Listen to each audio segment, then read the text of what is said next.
J'ai entendu parler de l'événement Meet and Greet grâce à Monsieur Gilles Ataï, qui est intervenant ce soir. C'est une très belle initiative qui permet déjà de faire un after-work parce qu'on a travaillé toute la semaine. J'ai connu l'événement Meet and Greet essentiellement sur les réseaux sociaux. Meet and Greet Oser rêver grand. Quand on dit meet dans cet after-work, on circule dans la salle et quand on dit greet, on s'arrête et on parle à cette personne qui est en face de nous, qu'on la connaisse, qu'on la connaisse pas. C'est une très bonne méthode, un très bon moyen pour élargir son réseau. Meet, c'est parti, 5 minutes de réseautage. Vendez vos projets.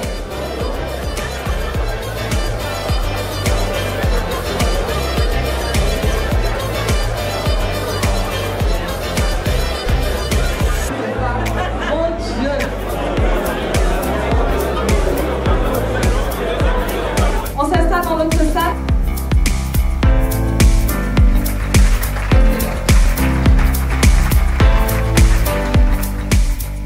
Ce monsieur a recruté, développé et promu de nombreux cadres africains qui font aujourd'hui la fierté de tout le continent.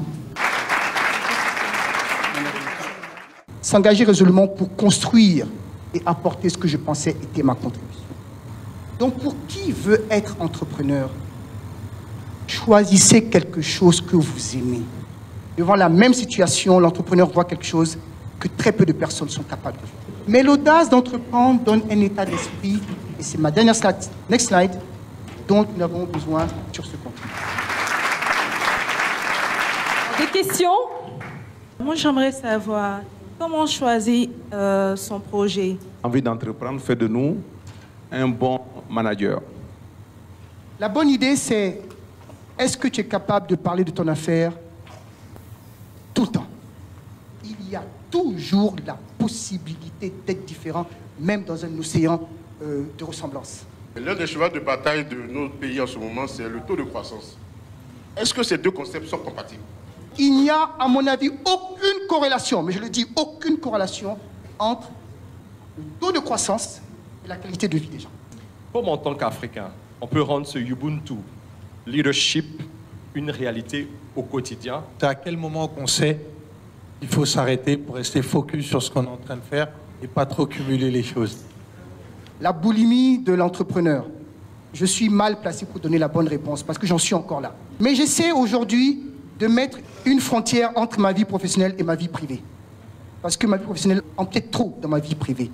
Mais je crois que des conversations avec les personnes que tu aimes t'amènent à comprendre ça. Quelles ont été les erreurs que vous avez commises sur tout votre parcours? Et si vous devez prendre du recul, qu'est-ce que vous aurez changé?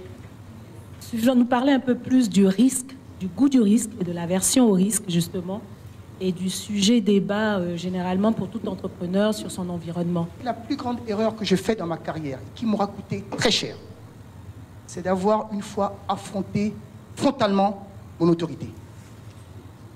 Jamais faire ça.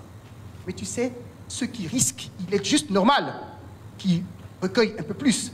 Est-ce que vous avez ce petit secret-là qui peut nous permettre de donner de la valeur à la passion que nous avons? Si tu veux faire quelque chose que tu sais que c'est infesté par des gens qui font la même chose, il y a forcément une proposition de valeur qui existe. Ce que je fais avec vraie passion et vrai engagement. Mais cet esprit-là dont l'Afrique a besoin. Merci infiniment. Merci à Monsieur Ataï. On va essayer de faire gagner un billet d'avion grâce à notre sponsor Air Côte d'Ivoire. Monsieur Ataï va tirer au sort Djebeya Honoré Yeo. On applaudit le gagnant de la tombola. Longue vie à Meet and Greet.